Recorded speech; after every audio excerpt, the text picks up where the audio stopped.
Welcome, everybody. Happy New Year, and glad that our college algebra success group is back together. And I think that we're excited to kind of hear from Jenna about the results and some of the outcomes of our fall progress. So Jenna, I'm going to turn it over to you. Thanks, Lily. I'm really glad to be here with all of you. Now that we've got the recording going, I'll just go ahead and say it again. It's exciting to be a semester in and to have not only the behavior data, but also some outcome data so that we can evaluate how things have been going and plan and look ahead for the next semester. So I put together a basic slide deck that I wanted to walk through with all of you. Just kind of going through some of the things that we found from this fall. Let's see if I do this. All right, is that big enough for everybody? I think we're good. Okay. So like I mentioned at the beginning of the call, I'm really excited to be able to go through and answer some questions. Some of these we're looking at predictions, like can we tell what the next session is going to look like for an individual, for the course overall. Some of them are answering questions about when outreach is going to be most effective, and then just looking at grades like end of the course outcome data. So the first one is looking at the next session. This is, imagine any student, it's not their first time logging in, they've been here long enough to have a trend. And based on that trend, can we predict what their next session is going to look like? So for all the students, all the sessions, regardless of whether there was any outreach, there's a 40% chance that their next session is going to be better than their trend suggests. So basically an improvement on how they've been going over the last few sessions. However, if they're in the group that received outreach, this can be any kind of outreach, any method, any trigger for the outreach. So it might be kudos, it might be a message to all the students, or it might be really specific about this student's behavior or performance. Any kind of outreach like that, now their chance of improving over their trend goes up to 45%. So any kind of outreach, we get that 5% bump in what is going to happen based on what the trend would suggest would happen. And then this last category, as I'm sure all of you have heard from your peer guides or in discussions, it is very rare that students respond to the outreach. So out of maybe 2,000 outreach instances, we might have 250 where students replied or responded. But for those times when students have responded to outreach, it gives another bump in their expected behavior, that much more of an improvement over what the trend would predict that their next session would look like.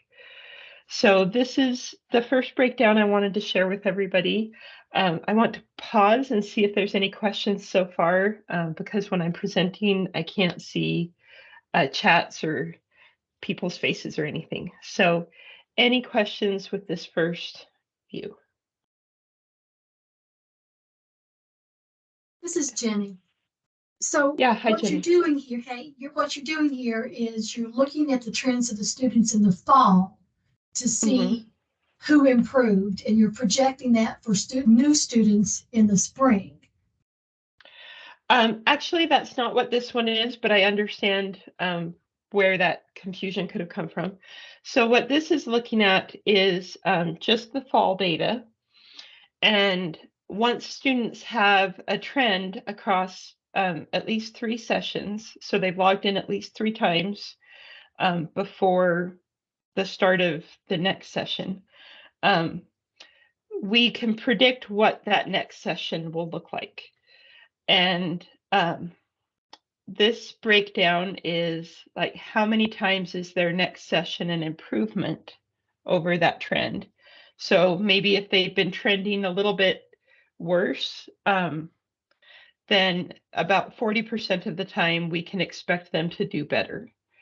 And then for those who have been having that same trend but received some kind of outreach, then it's a 45% that they'll do better. So this is based on their last 3 sessions, predicting their next session. Does that help? Doing better, we mean giving up less. Yes, okay. That's correct. So Jenny, this is based on our actual data. It's not projecting into future. Okay, I'm sorry that I'm still confused. No, it's okay. My thing is, these are people that hope some of them will be taking college algebra again because they didn't pass, but Sure. the majority won't be taking it again. So this has nothing to do with the people that have passed. It's not predicting upcoming terms for the people who have passed or for the people who haven't. What this is doing is at a smaller level, like instead of term to term, this is session to session, like homework time to homework time. Based on their previous sessions, we can make a guess as to how they'll do in their next one. So, for example, even though sessions aren't necessarily one day at a time, like student might not log in Monday and then Tuesday and then Wednesday, sometimes it's easier to understand in terms of days. So if we have Monday, Tuesday, Wednesday student behavior, we can make a guess for what Thursday is going to look like for that student. And going across all students, there's a 40% chance that Thursday will be better than Monday, Tuesday, Wednesday suggest. Okay, got it. Yeah. Thank and you. Then does that help a little? Yes, thank you. Sure. Any other questions on this one? This is actually really good practice for me to get better at explaining it. So thank you, Jenny, for bringing that up. So like I said, this is individual student predicting their next session. The next view I wanted to go over with all of you is at a course level. So if I'm an instructor or a coordinator and I'm looking at the whole course, not an individual student, but my whole class.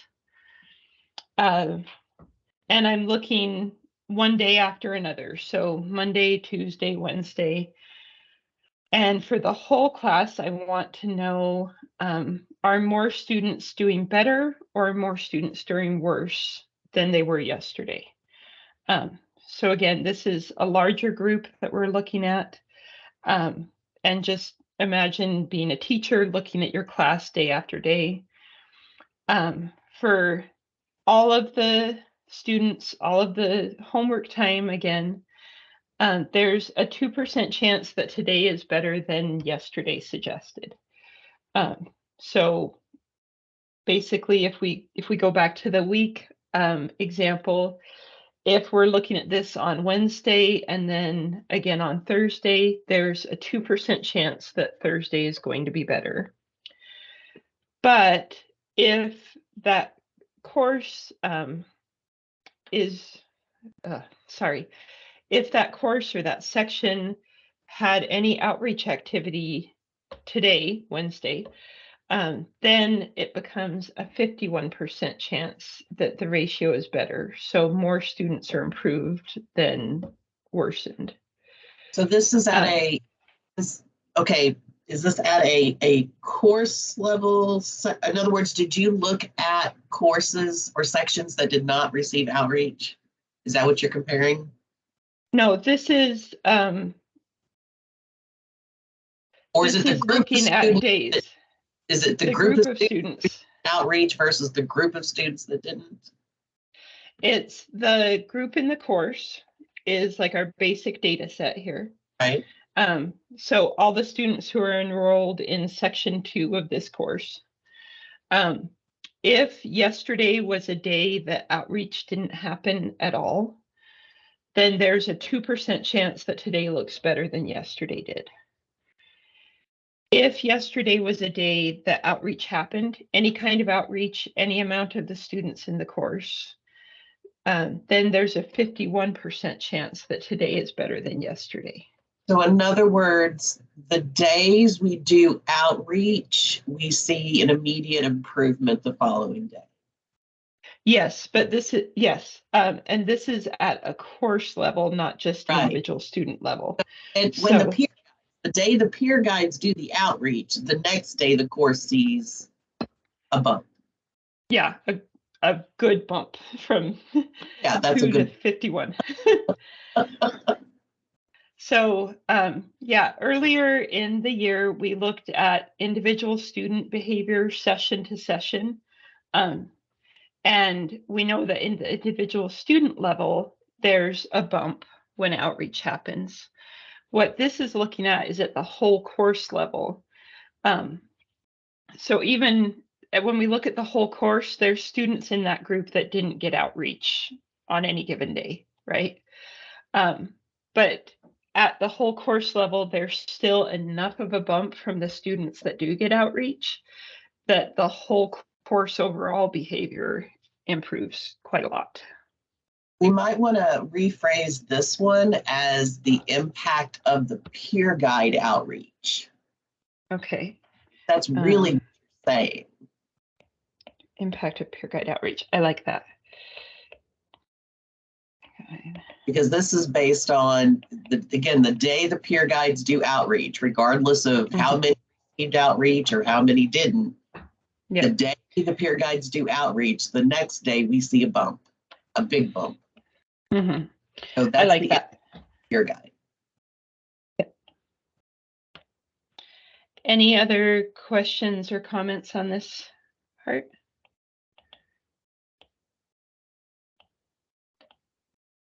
Because I know we're still working on how to phrase all of this.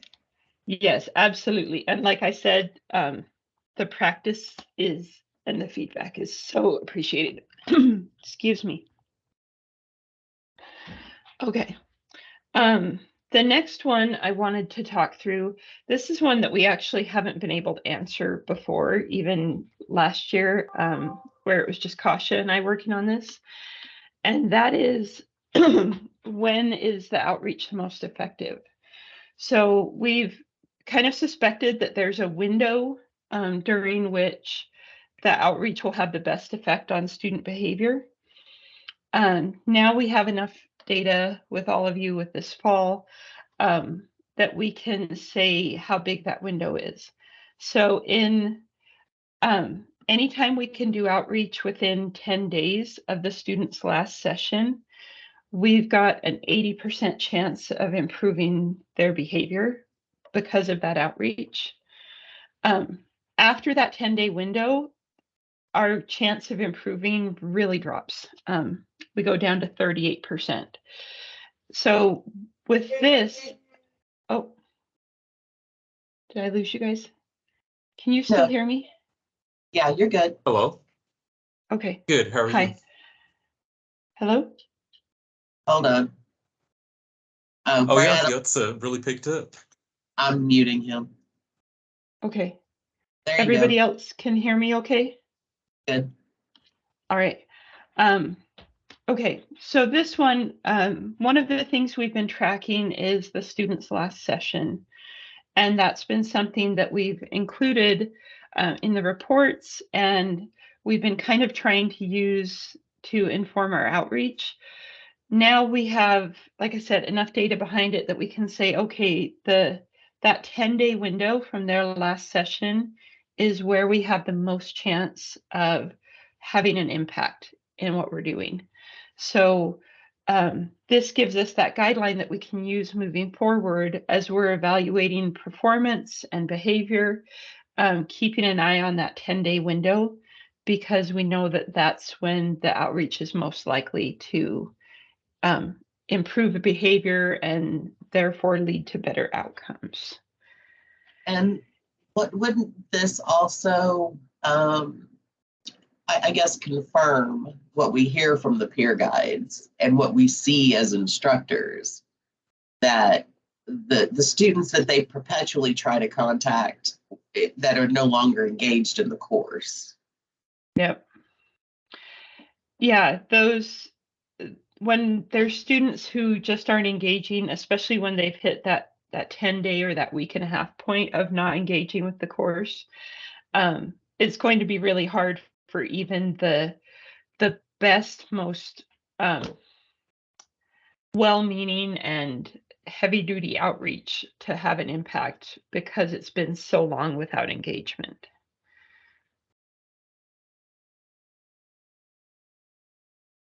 All right, I'm still trying to figure out how we can use this to improve our strategy of outreach. I would recommend taking this and using it to adjust our prioritization. When we're going through the report, we're looking at behavior in terms of this giving up metric. We're looking at performance on like their last assessment, and we're looking at when the last time is that the students logged in, did a homework session. And in previous times with this, that last time they logged in has been a factor on its own, but we haven't used it as too much of an influence on how much we prioritize, excuse me, other indicators. And I think with this, what we might look at moving forward is focusing on those students who are in the 10-day window, really prioritizing them, because that's where we can have the most, I wish I had a more formal way of saying it, bang for our buck in terms of peer guide effort and outreach. That 10-day window is where the peer guides can be most effective. So if we have students who are outside of that 10-day window, Kasha, like you mentioned, they're not engaging in the course anymore, then the peer guide outreach might not be the way to go with those students. We've basically got like a limited budget of peer guide time. And I would recommend that we use this and have the peer guides focus on students that are in that 10-day window, and use other methods like Starfish or, time to contact your advisor kind of outreach once students are outside that 10-day window, because that's where the peer guide outreach is a lot less effective at that point. That's what I was going to ask, because one of the things that I've talked with the faculty who teach the courses we're targeting is they're concerned that they're raising starfish flags and the peer guide is reaching out, and that it may be too much. Right. So it sounds like, that's what I was thinking. It sounds like maybe we need to hold off on the starfish flags until like day 7 or 8 or 9, and let the peer guide use outreach up until that point, and then it shift over to more extreme measures, I guess. That's what I would recommend. Sorry, I didn't mean to. Maybe what we can do is help our faculty and let them know when students have reached that point. And then, so if they're past the 10-day mark, we send a list to the faculty saying, now would be a good time for you to raise that flag. Yeah, instead of adding it to the peer guide list for a second week, because 10-day mark, they'd be on their second week. Instead of putting them on the peer guide list at that point, we put them on a faculty list and say, okay, we're past the window where the peer guide outreach is most effective. Now it's time to do Starfish or Advisor or whatever other types of outreach make sense. But to have that first week and a half be where we really utilize the peer guide resource, I guess. I think the peer guides would be happier with that as well, because they always feel, less useful. Yeah. because they're not, they're contacting the same students over and over again. And of course, we already knew that the impact was less. We just didn't have any data to support that. Right. Yeah. It was anecdotal or, based on our own experience, but we didn't know when that cutoff was or how much it cuts off. So essentially, if we have, I'm trying to think, moving forward, best practices kind of thing. So if a student can show up on a list, I would still go ahead and say twice. 10 days is between 1 and 2 weeks. But if it's on the list the third week, that's when we send them to the faculty. That's kind of what do you guys think? Well, we see that it's the same students over and over again, right? So if we do that, they are on the list twice and then they're on the list the third week and we send them to the faculty. When does it come back to the peer guide again? Or does it come back to the peer guide at all? It probably won't come back to the peer guide unless they start re-engaging again.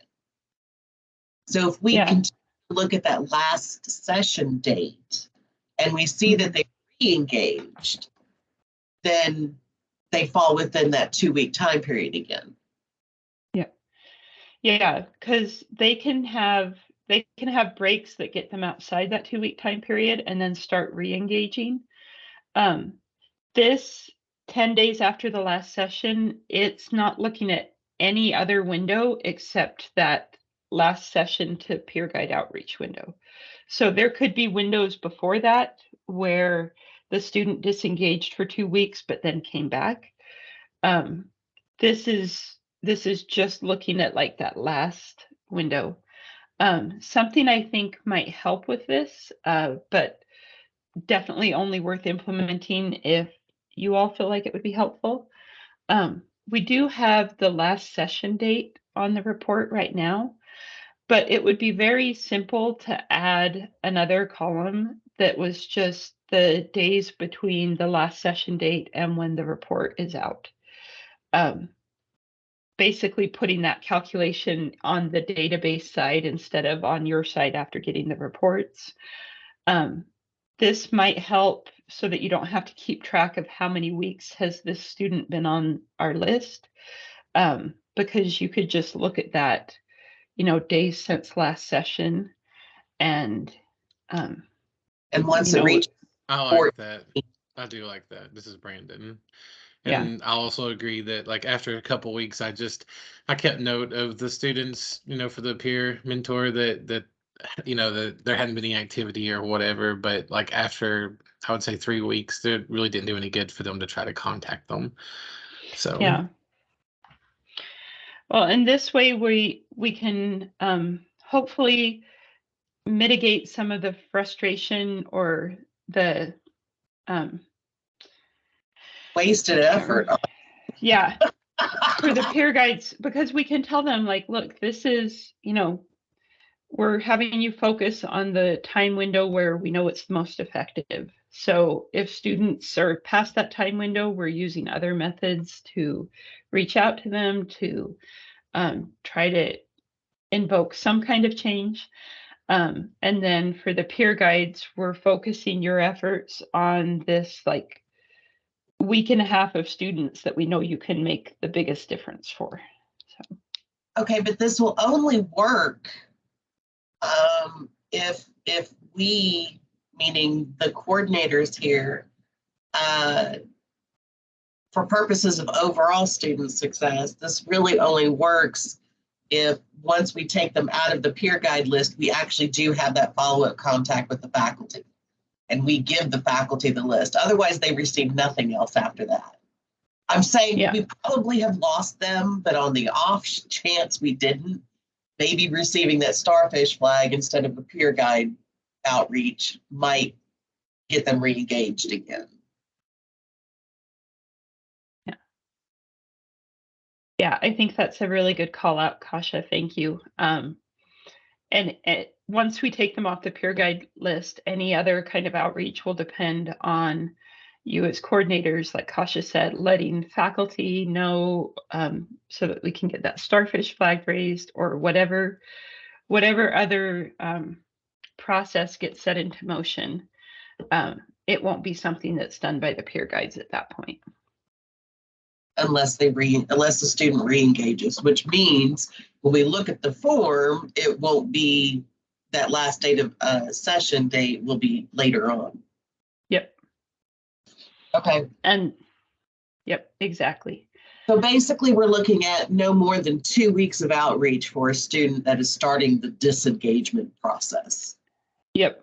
Yeah, exactly. Once students start disengaging with the course, we've got that window where peer guide outreach is effective.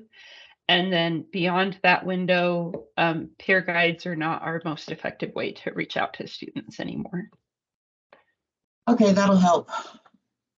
I can work with 2 weeks. Yeah. Okay, but what's interesting about that, this is Jenny again, what's interesting about that is that Southeast, for instance, we do starfish reports 4 times during a semester, mandatory. So we're So already like every reaching out month, roughly? Yeah. Yeah. Yeah. So we're already reaching out to them that way. Of course, now we're doubling it with the peer guide, but starfish is still happening. Right. I don't know about the other colleges, how often they do it. We only have 2 a semester. So this does make sense. Yeah, this makes very good sense for us because I can send the list to the faculty and they can go raise a manual flag at that point. Mm-hmm. And not versus the progress surveys, because we only have 2 official progress surveys for the semester. Okay.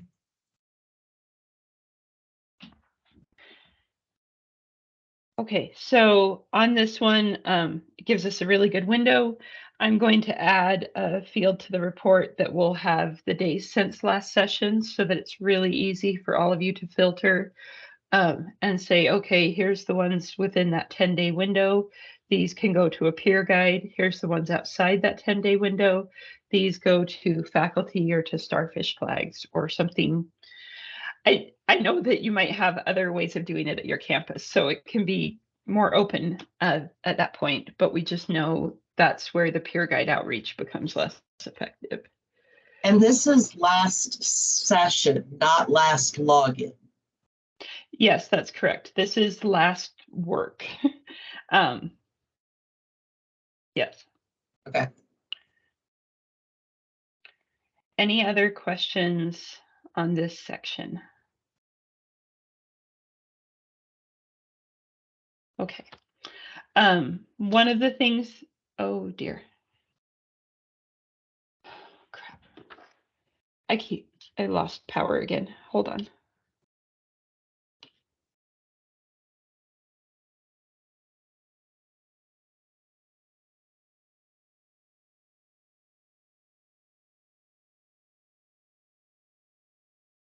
Okay, can you see my screen again? Yeah, we're good. Okay. I apologize for that. We're having some crazy storms here, and even though my computer's unplugged, it can still, if it kills the internet, it kills connections. Okay, so we've gone through like behavior at the student level, at the overall course level. We've looked at when outreach is most effective. The other 2 things I wanted to look at are tied to the student's final grade in the course. The first one is kind of like a gut check. One of the things that we found so far, but I want us to keep checking for, is whether a really bad day or a really bad even collection of days is predictive of overall course success. And basically, we're still finding that it's not really predictive. A bad session or even a bad trend, and this is the first time we're looking at a trend, above even 95%, so 95 to 100% worse over the last 3 sessions. That still shows up all across the board for students' final grades. And like I said, this is something that we've kind of touched on before, but I want to keep checking it as we move forward. What this tells us is that in terms of that behavior trend, there isn't a point of no return. We know that in terms of time, there might be windows where it's most effective. In terms of engagement, we need students to stay engaged. But looking at these trends, which is what we're tracking for this behavior, there isn't a point at which students can't come back and even end up with an A in the course. So it is something, yes, sorry, go ahead. Because even your good students have bad weeks. Exactly. And as I think all of us have been or are currently faculty. So we've seen this as faculty, we've seen it ourselves as students, but it's something that I just keep checking with the data as we're moving through this process. Really good students can have really terrible weeks where everything goes from bad to worse, and they can still come out passing the course and even getting an A in the course. So it's something that I want to keep checking because I want to make sure we don't lose anything with it. But it is really reassuring to know that there's not a behavior point of no return where, you know, there's no way that the last 3 days can be so bad that the student can't recover from it.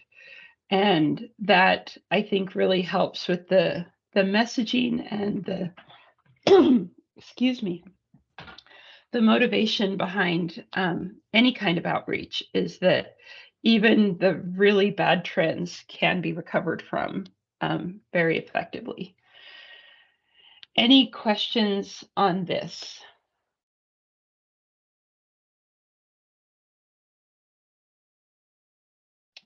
Okay. The last one I wanted to show you, I took the final grade files. I had most of the campuses get them to me in time for me to include them in this analysis, and looked at the campus level success rates. So I know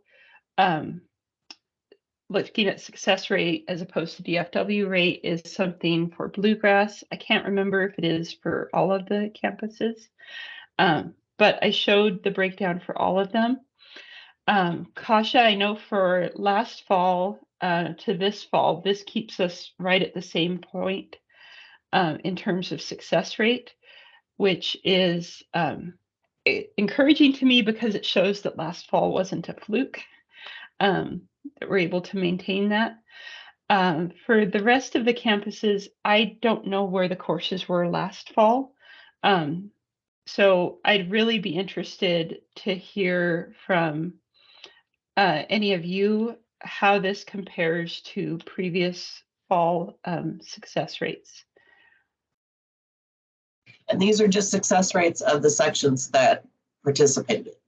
Mm-hmm. Right. The ones that I've got final grade data for. What we need is the comparison data. Yes, comparison data would help with this for sure. So we need the sessions for people. I don't think anyone, well, maybe some. I know we don't do all sections. So we need sections that participated versus sections that didn't, in order to truly see what's going on. Yeah, so that for all of the campuses, having the success or the DFW rate, because they're just inverses of each other, having those rates for non-participating sections for this fall. Is there anybody who does not have non-participating sections that are not, Kasha, what are the high school ones called? Dual credit? Dual credit, yeah. Dual credit. Does anybody, any of the campuses not have sections that are not dual credit and that did not participate?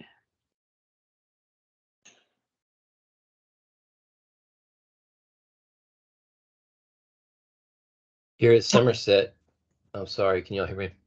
Yeah, no. If I just pull, we did take out the dual credit sections, and if it was just a big batch of all sections, all that stuff's going to be mixed in with it. So that's the only ones that didn't participate. Okay, Yes, so what for I Somerset, it was just, Yes, go well, ahead. what I did is I pulled an overall grade report and then added a column on which sections participated and which ones didn't. And took out the dual credit, obviously. Right. Does somebody else? We had sections, again, I'm not one of the math faculty, so I would have to consult with them about comparison data. Mm-hmm. So But I can share that when I get it if you want it. Yeah, that would be a useful comparison to be able to look, because then we get kind of everything else is the same. It's this fall, it's these classes, as a comparison. Another one that can be helpful is to look at previous years for the course. So last fall, I know last year when we did it just with bluegrass, we looked at the fall before, which had been during COVID, and then the one before that, so pre-COVID, to get a comparison there. I think at this point we could just look at 21, fall of 21, and compare it to fall of 22. What are everybody's thoughts on that? Yeah, there's no point in doing fall of 2020. Yeah. Well, and I'll say, and I didn't get you the information until this morning, but whenever they would run this for us at Jefferson, we just get an overall, like it's all, it's included, I think it includes dual credit and everything else. I don't get it like separated by what, Kasha? I can either show you how to run the PeopleSoft query, or I can give you a PeopleSoft query. So you just want all that data? I mean, I can run it. I ran it. I just separated out the sections that only participated.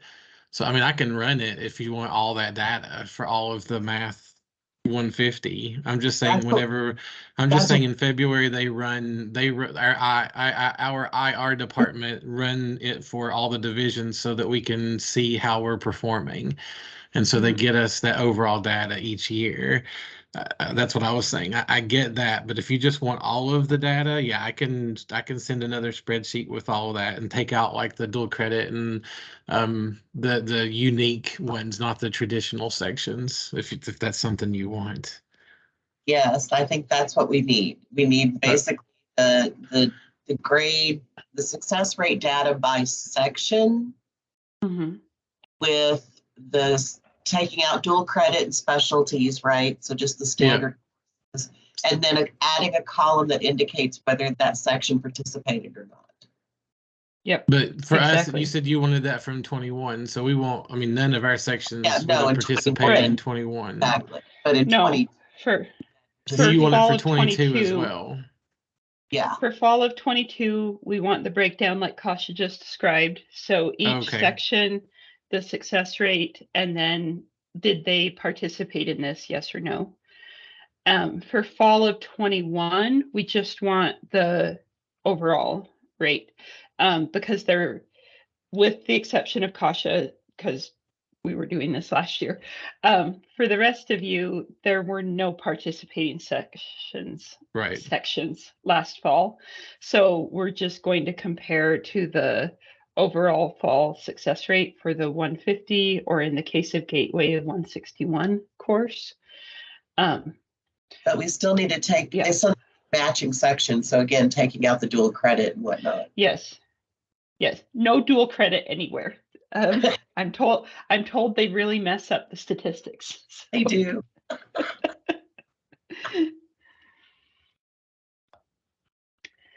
Okay, so once again, non-dual credit sections, just the traditional sections for fall of 21, overall success rate for the course. For fall of 22, section level success rate with an indicator for whether that section was participating in the program or not. And that way we can compare for this fall participants and non-participants. And then using previous fall data, we can compare like the whole campus to the whole campus kind of thing. Any other questions or comments? on that? If you really want to have a little fun with the data, add another column that indicates what modality the course was taught. Online, on campus, remote. I have no idea what everybody's doing, but if you added another column to indicate modality, we might, I always do, so I have found a difference in impact based on course modality. Tasha, is it okay if I pull up the one you sent me? Sure. As an example for that? I didn't just have catch to when you said scroll a you bit. might need this, but I'll say it's going to be a little while. There are a lot of people that are in promotion process right now, and No, I've got things. So I'm that's fine. just mentioning it.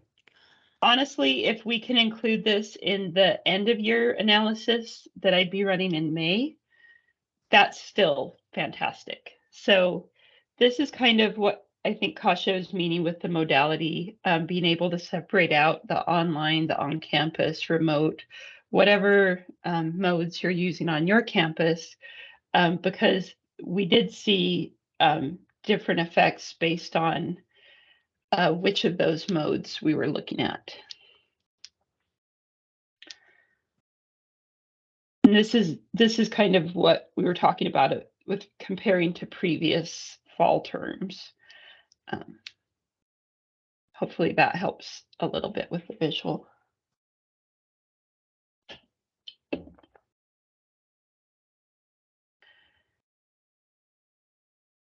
Okay, let's see. That wraps up the specific updates I wanted to share with all of you. Sounds like we can look forward to getting some additional data that we can look at in terms of the success rates and include that in the full academic year analysis that is hard to believe is coming up in a few months. Okay, I thought now we could, Lily and Kasha, if it's okay with the two of you, switch gears a little bit and talk about spring semester or winter semester, whatever you guys call it.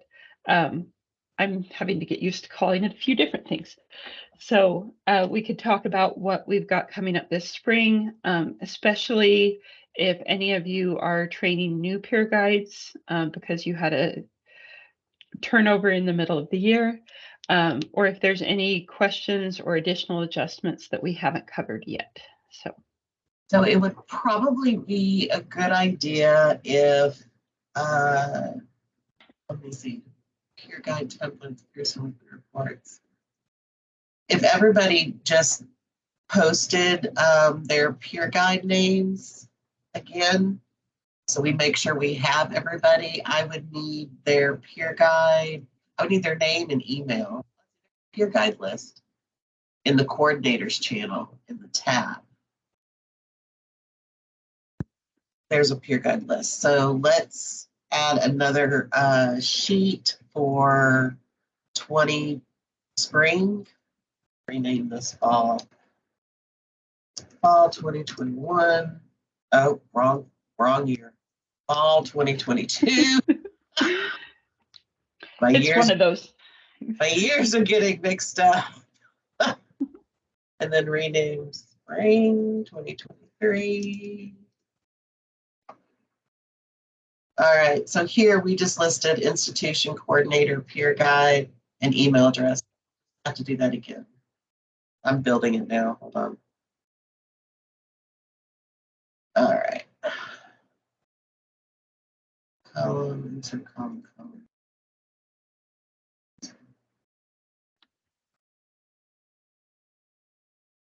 All right, so that's in the coordinators channel in the tab at the top. It says peer guide list, spring 2023. Just go through and make any corrections on that list. I just copied over from fall. So if they're the same, it's fine. But if there's any changes, you can add the peer guides to that list so that I can make sure that they are added to the peer guide team site and are invited to the meetings.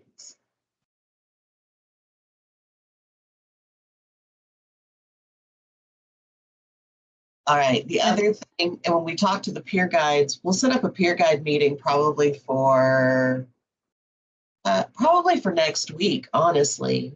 Will everybody have their peer guides hired before next week or by next week or today? It is, right? Does anybody not have peer guides ready to go?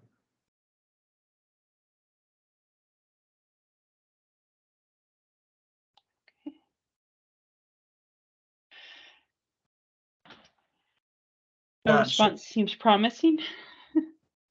Okay. Um, All right, Katrina. Well, if everybody just double checks that and tries to get that into me by, Monday, if you're able to, what we'd like to do is next week's the first week of class. We don't do anything here. We don't have enough data or anything else.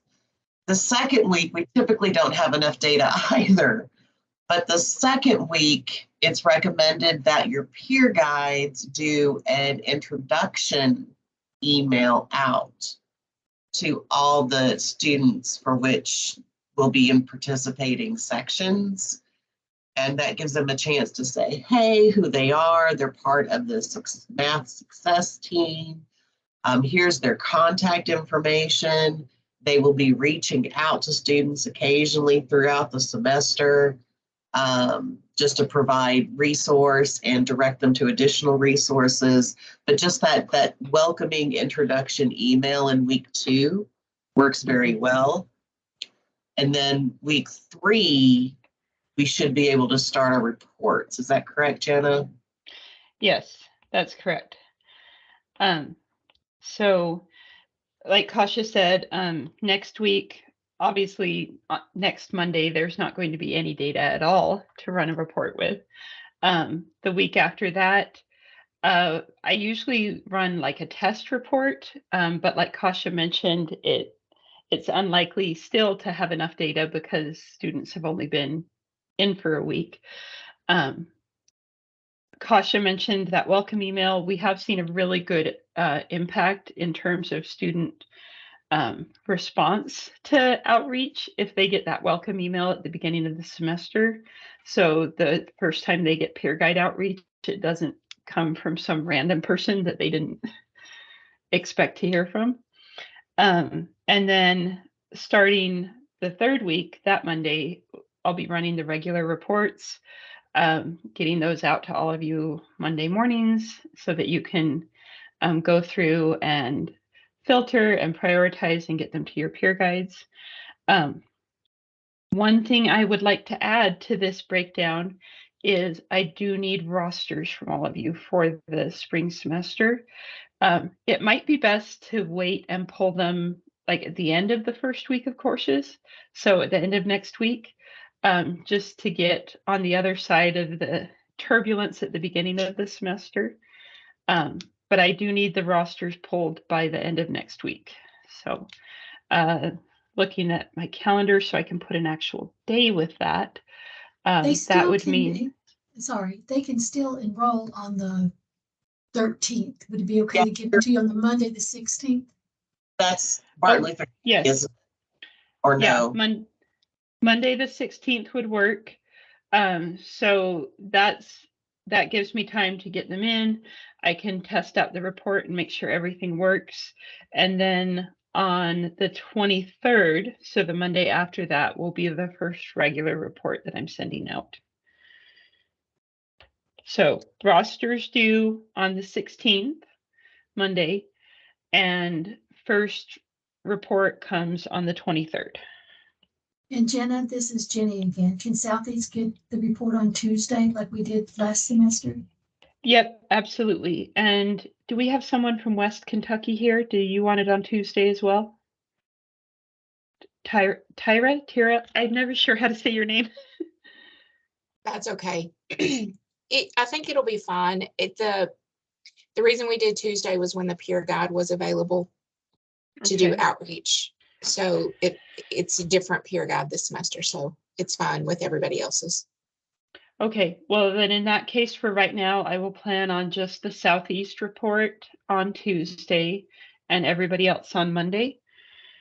And just so you know, that's because the majority of us have our due dates for homework on Monday at 11:59 p.m. Of course, and makes that sense. completely makes sense. As far as the reports go, do you want me to continue separating them out by institution? In other words, did that work fine last week or last semester?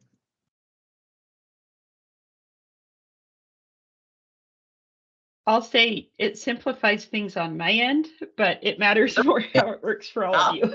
It worked for me too. I think's on my end. What did you say, Brandon? I said it works for me, but I mean, I can do a sort, so it saves a little time, but whatever works. I just need to know what to expect, I guess. But either way is fine. It's nice that you do it, but I know it's more work for you. If you don't do it, all I have to do is a sort, and then I delete everybody else's information. So just whatever. Jen, I had a question about the data because I believe when I first saw the bluegrass findings from the previous year, you had also done some demographic breakouts. Yeah. So I know you broke it out by race. You might have broken it out by first generation or some other characteristic. First generation and Pell eligibility. Is that something that you'll be able to do this time as well? And are you just waiting for the end of May? Definitely something that's possible to do and that I'd be interested in doing. It probably obviously depends on getting the data from all of you coordinators. Because of course on the Pearson side, I don't have that demographic data unless you send it to me. So it is something I'd be interested in doing. I think it would make sense to be done with the May kind of reporting where we're wrapping up the year. If all of you could do, or I'll say those of you who are interested in it could do a poll that included the students, like the student email and their demographic information, then I can go through and add things like Pell eligibility and first generation student and see how things, how our findings were impacted by that. Yeah, Kasha, sorry. Might be easiest, thinking out loud here, and I've never done it before, but if we submitted a request to the systems office for that data. Okay. Because then we can be very specific of what we're looking for. We can list the institutions and have the systems office run that. Because getting demographic data is a lot more difficult with Sure. our access. I think I could make that happen. We'll put it that way. You could make the system office data request happen? I think so. Okay. Okay. And would CPE have that data as well, Kasha? Yes, I believe CPE would, because we all have to report to CPE, but they're not going to have the data in time. Oh, okay. Yeah, because we'll get the data before CPE does.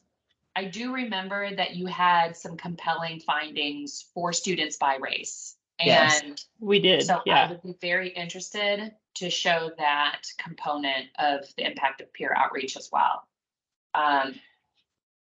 So if that is a system request, I think, Kasha, let me know if there's anything that I could do to assist. But that way we also have standardized, the way that all of the data is pulled and presented. And so, and especially adding in, fall 22 sections that didn't participate and fall 21 comparison data, the system could easily do that too, I'm sure. Yeah, a lot easier than I think we can individually. Yeah, I think that's a great suggestion. I agree. And just to kind of put it out there, what we're looking at is early May, kind of doing a wrap up, going over what data we want to make sure we collect in terms of final grades and peer outreach logs and stuff like that. And then getting that data to me by mid-May, and then the third week of May is when or fourth week, sorry, is when we're looking at our wrap-up kind of reporting on everything, and where it would be really great to have those breakdowns by the different demographic categories. So they have to delay that out just a little bit. I'll reach out to the systems office. There's a person up there that used to work for Bluegrass. I'll reach out and see if this is possible. Thank you. yeah. I have 2 more announcements, everybody, just before I know we're about to wrap up. The first one is that you probably all received an email today from our evaluation partners.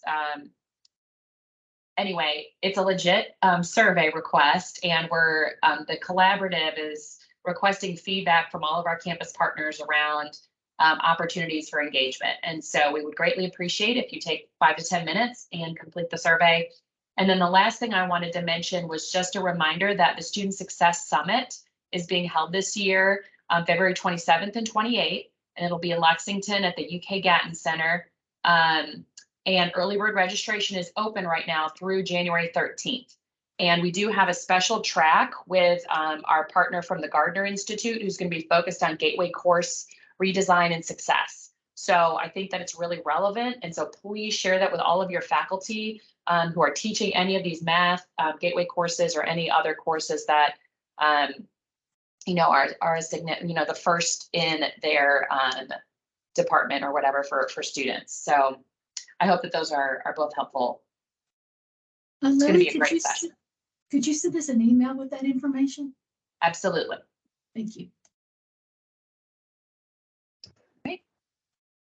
That's all Thank I have. you, everyone. Thanks, everybody. I'll get the recording out as soon as I'm able to get it posted. And Jenna, can you send me that PowerPoint and I'll get it posted on the site? Yep, absolutely. I'll have that out to you this morning. Wonderful. Thank you.